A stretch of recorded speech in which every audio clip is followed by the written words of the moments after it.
So, if you're a busy Christian, how do you find time to have a Sabbath?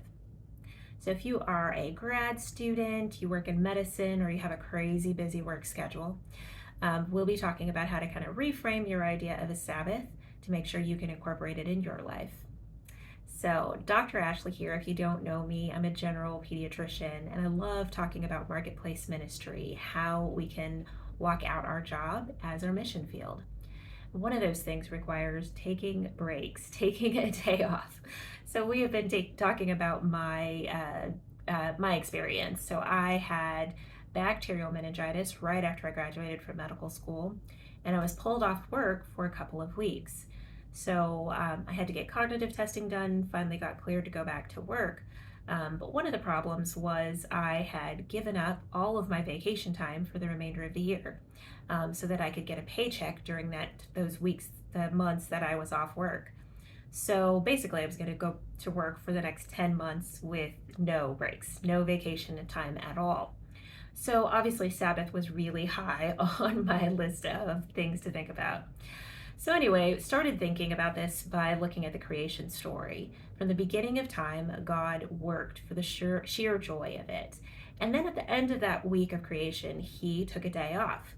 But why did God take a day off? He wasn't tired, he wasn't bored, he didn't need it. But God chose to take a day off so that he could enjoy what he had created. The way that I think about this, I have a friend who's a director, and I was an extra in her movie. And so when the movie came out, we had friends over. We watched the movie all together, had food, and basically we wanted to enjoy what we had created, what we had worked so hard for, and get to just experience it together. And so I think this is a perfect way to think about a Sabbath.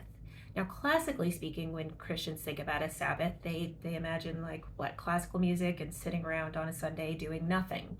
But I don't really think that that's what God requires of us. I think when I was in college and med school, what I literally did was took Thursday nights off and would invite friends over for dinner.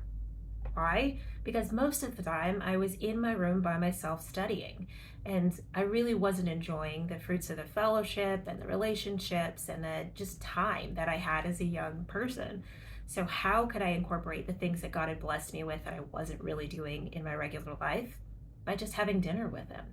Now, over the years, that changed, but for the most part, I've always used Thursday night as my Sabbath, sometimes as a quiet time, sometimes as a time for worship. For a while there, I actually just dated God. And basically, I say, what's missing from my week and from my life right now? And how can I incorporate that regularly into a Sabbath and into time with God and with what He's given me to enjoy? So, is a Sabbath part of your life? And what exactly does it look like? I'd love to hear in the comments below, because I've heard a lot of great ideas. Now, the main problem with the Sabbath, the way that I was experiencing it, is it required me to do work and then get away from that work or enjoy the fruits of that work, right? Now, what kind of Sabbath are you supposed to take if you're not actually working? Are you supposed to just give up on a Sabbath? This is probably really important for people who have retired or people who have gone through fire, right? So I was trying to basically reimagine the way that I thought about the Sabbath. And essentially it came down to rethinking lies and rethinking about the way that I conceived of it. So part of my problem was I still had all of this self-sufficiency and all of this pride going on. So really, I defined myself as being what I do. I am what I do. Even though I'd only been working for a few days, I am a doctor, right? So if you know me in real life, I don't ask people to call me doctor. And that's because from the beginning of my career, I had to lay that down. I wasn't sure if I was going to be able to ever work as a doctor again. And so I laid down this idea of defining myself by that title.